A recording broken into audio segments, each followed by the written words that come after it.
Que timing fabuloso que tem esse canal Buenas Ideias. É ou não é? Qual foi o episódio dessa semana? Qual foi? Claro, você já viu, sabe, não para de comentar com os amigos. Foi o episódio Quem Matou PC Farias. Foi ou não foi?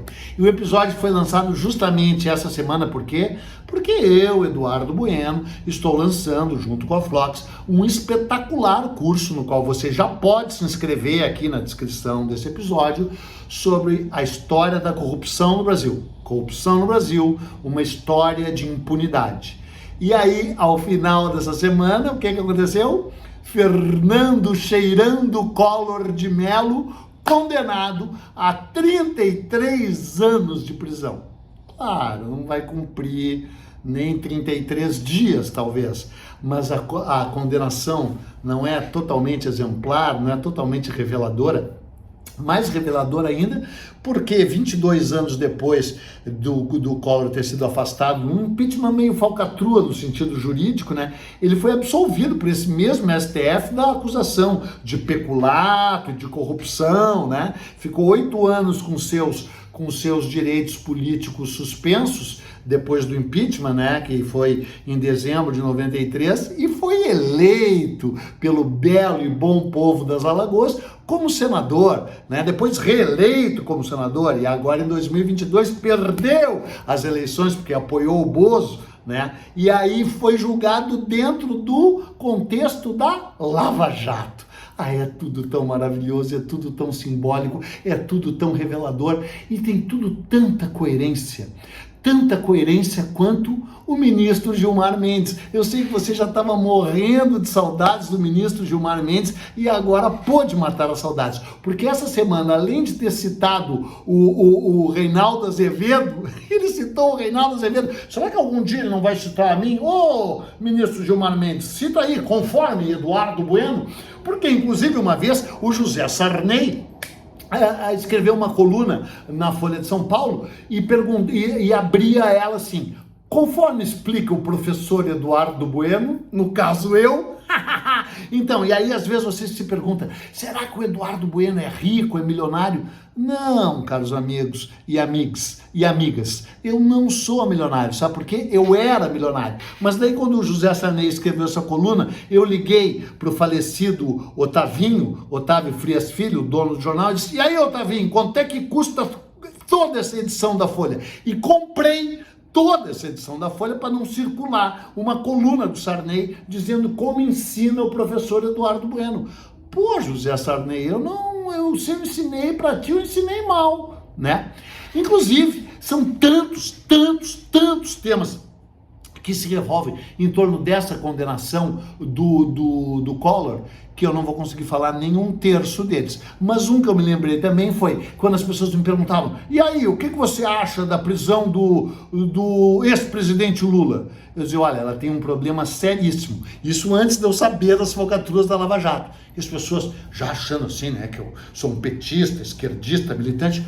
Qual é o problema? Eu disse: olha, de ordem cronológica, porque se o Lula foi preso, por que o Sarney e o Collor ainda estão soltos? Então vamos fazer a prisão assim, em ordem cronológica, né? Mas voltando ao Gilmar Mendes, o Gilmar Mendes, junto com o Nunes Marques, absolveu o Fernando Collor, absolveu. Ele foi condenado por aquele time extraordinário, vou ler aqui como se fosse um time: Fachin, Moraes, Barroso, Fux, Carmen Lúcia, Dias Toffoli e Rosa Weber. Hein? Não parece aquelas escalações assim? Pois hoje o STF entra lá em campo, hoje, ontem, né? E por um bom tempo, com Fachin, Moraes, Barroso, Fux, Carmen Lúcia, Dias Toffoli e a colorada Rosa Weber. Todos esses condenaram ele a 33 anos de prisão. A dúvida é que eles não sabem ainda se eles vão condená-lo por organização criminosa ou por associação criminosa. Olha, sendo ele o dono das organizações Arnon de Mello, eu acho que deveria ser condenado por organização, né? Tem também as organizações Tabajara e temos aqui as desorganizações Eduardo Bueno, né? Então, a história do Collor é tão sensacional. Agora, ela é tão coerente, ela é tão reveladora do Brasil. Eu não vou ficar aqui falando toda a história do Collor, porque eu tenho lá 2 episódios sobre ele, que somando já tem 2 milhões de views. 2 milhões. Vai lá ver. Collor reduz o Brasil a pó, e tem um outro lá, Collor volta das cinzas ao pó. Porque, cara, ele sofreu aquele impeachment, né? Ele tinha renunciado. Portanto, ele não poderia ter tido os seus direitos políticos cassados. Mas como era moralmente correto, cassaram inconstitucionalmente os direitos dele. Aí ele foi para onde? Ele foi para Miami. Ele foi para Miami. Não é uma maravilha que exista Miami? Agora conseguiram inventar um lugar pior que Miami, né? Que é Orlando. Orlando. Só gente muito escrota vai para Orlando. Digo e repito, né? E todos, né? Porque o bom é generalizar. E aí ele ficou 4 anos lá, até 98, voltou em 98 e concorreu em 2002 ao governo de Alagoas e perdeu, ele que já tinha sido governador biônico, né? Aí ele concorreu, eu até anotei aqui, em 2006 concorreu a senador e virou senador da República. Que maravilha!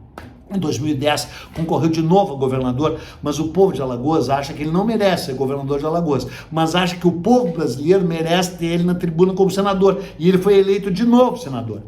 E aí, em 2014, ele foi reeleito senador. E em 2022, concorreu de novo e, junto com o Bozo, perdeu o fórum privilegiado também, foi julgado e condenado. Mas ele tem 73 anos de idade. Claro que o Lula foi preso, 73, sei lá, tem mais de 70. E aí tem aquela lei, o artigo 65 do Código Civil, que diz que se a pessoa tá velha, não sei o que. E o mais engraçado nessa coerência toda é que ele foi condenado por quê? Por desvio de verba e associação criminosa, organização criminosa ligada à Petrobras. Aquela do petrolão, né? E dentro do escopo da Operação Lava Jato. Aquela que foi uma falcatrua feita pelo Moro e pelo Dantão, que aliás, né, o Dantão já foi, o Moro vai daqui a pouco, né? Mas pro Collor ela vale, e tem que valer mesmo, né? E agora, é uma injustiça, cara, é uma injustiça querer que ele não participasse dessa falcatrua. Ele participou, sabe por quê? Porque ele tem uma frota com Ferrari, Lamborghini, diz outro, Porsche, Maserati. Sim. Lá na casa da Dinda, ele tem Ferrari, Porsche, Maserati, esses carros brega, de gente brega. Parece aqueles assim, influenciador que dava golpes, foi preso depois de exibir riqueza, ostentar riqueza nas redes sociais. Aí tu vê os caras ostentando riqueza, são uns brega, com roupa brega, com boné brega, não andam assim bem penteado que nem eu, não andam bem vestido que nem eu, não andam barbeado que nem eu, andam que nem uns brega horroroso, indo pra Miami, indo pra Orlando, comendo umas comidas horrorosas e tendo esses carros horrorosos que eles acham que são bons, esses carros de bosta, tipo Ferrari, Porsche, essas bosta. E aí o Collor tem todos esses carros, ele que tivesse esses carros, só que ele tem esses carros todos me acalmando, porque dizem, as pessoas ligadas a mim, aquelas que realmente me amam, elas dizem que quando eu me excedo assim, eu perco muito da razão, mas eu nunca tive a razão muito no lugar, né? O que eu quero te dizer é que ele nunca pagou o IPVA desses carros dele. Ele deve, ele deve lá pesquisar 5 milhões de reais de IPVA. Ele nunca pagou nenhuma só parcela do IPVA desses carros, cara. É esse cara, o Fernando Collor de Mello. Eu estou fazendo um trabalho ligado a ele, não posso falar ainda. O que eu posso falar é que eu gravei um curso sobre a história da corrupção no Brasil, que se eu fosse tu, faria. É um curso que te ensina a ser corrupto, que te ensina a ostentar nas redes sociais, que te ensina a te mudar para Orlando e para Miami, né? Ou, não, parece que o curso não é esse. É um curso que fala sobre o que eu estou chamando de corrupção estrutural. Estamos todos nós aí se acostumando cada vez mais a introjetar a expressão, o uso da expressão racismo estrutural, porque o Brasil e o mundo estão introjetados de racismo estrutural e a gente tem que desvendá-lo. Tá aí o caso Vini Júnior, tá aí o Brasil assim na nossa cara. Só que eu estou defendendo a tese nesse curso que o Brasil também tem que perceber que existe uma corrupção sistêmica, uma corrupção estrutural. E eu ajudo a desvendá-la desde 1530. Ainda livrei? Não, desde que o Fernão de Noronha, que era o nome verdadeiro do Fernando de Noronha, adquiriu o trato do pau-brasil em 1505. Eu livro os 5 primeiros anos do Brasil, assim. Então, meus amigos, o que eu vou dizer? Eu estou aqui para saudar a organicidade, o alinhamento, o ajustamento de como o Brasil é um país orgânico, como o Gilmar Mendes é um cara coerente, como o Collor também é um cara coerente, como aqueles que foram capazes de votar no Collor são incoerentes, são coerentes de certa forma também. E como, acima de tudo, o canal Buenas Ideias tem um timing invejável. Vai lá ver o meu episódio do PC Farias. Vai lá ver os meus episódios sobre o Collor. E vai, acima de tudo, te inscrever no meu curso sobre a corrupção no Brasil, uma história de impunidade. Porque agora, falando sério, com aquela tristeza, só a gente pode mudar esse estado de coisas. E eu conto com você para essa mudança. Tchau. Um péssimo domingo para você.